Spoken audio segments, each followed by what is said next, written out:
It was the final morning of 1944. The winter sky over northern Germany stretched frozen and gray as hundreds of B-17 bombers thundered east toward Hamburg. Among them, the little skipper cut through the clouds with precision. Lieutenant Glenn Rojohn at the controls, and co-pilot William Leek beside him. Both men were barely in their 20s, yet their eyes were calm, trained, and determined. Their mission was to destroy oil refineries fueling Hitler's war machine, but the sky had other plans. Flak burst violently around them, black smoke blooming like deadly flowers. Shrapnel rattled against the fuselage. Rojohn held steady, knowing one mistake could mean death. "Bomb bay doors open," called the bombardier. The freezing wind swept through the cabin. "Bombs away!" Heavy payloads dropped, exploding below, lighting the sky with flashes. Almost immediately, German fighters appeared. Messerschmitts and Me-262 jets screamed through the formation like predators. Engines roared, machine guns rattled. Tail gunner Frank Ellison called out, "Bandits at 6 o'clock." His guns fired until barrels jammed in the cold. One bomber, faithful forever, took a direct hit and exploded in flames. No parachutes followed. The crew could only watch in horror. Rojohn tightened his grip, eyes fixed ahead. Breaking formation meant certain death. Ahead, the lead bomber, 9 lives, drifted. Its wings wobbled slightly. Rojohn radioed. No answer. Inside 9 lives, both pilots were dead. The plane, heavy and pilotless, began to rise into the little skipper's path. "Leek, she's coming up too close," Rojohn shouted. He pulled the yoke hard, but the collision was inevitable.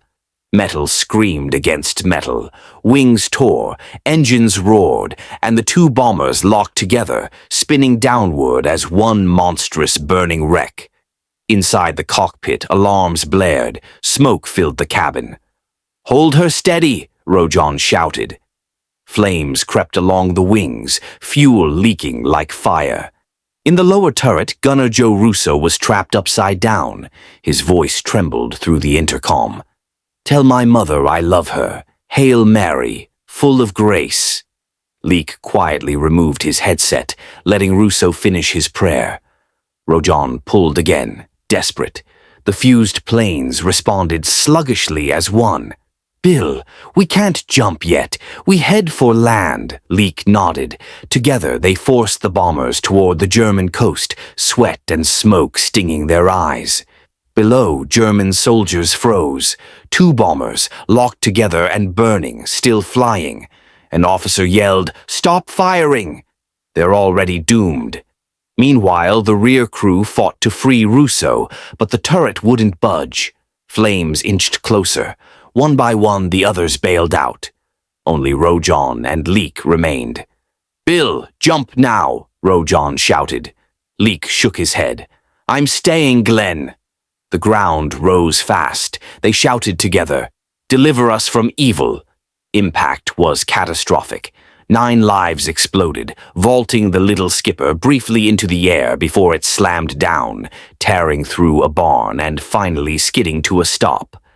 Silence fell. Rojohn coughed, shaking smoke from his eyes.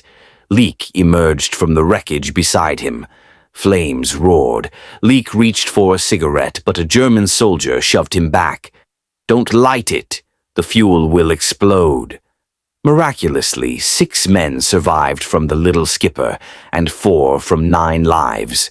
Captured but alive, they owed their survival to courage, skill, and luck.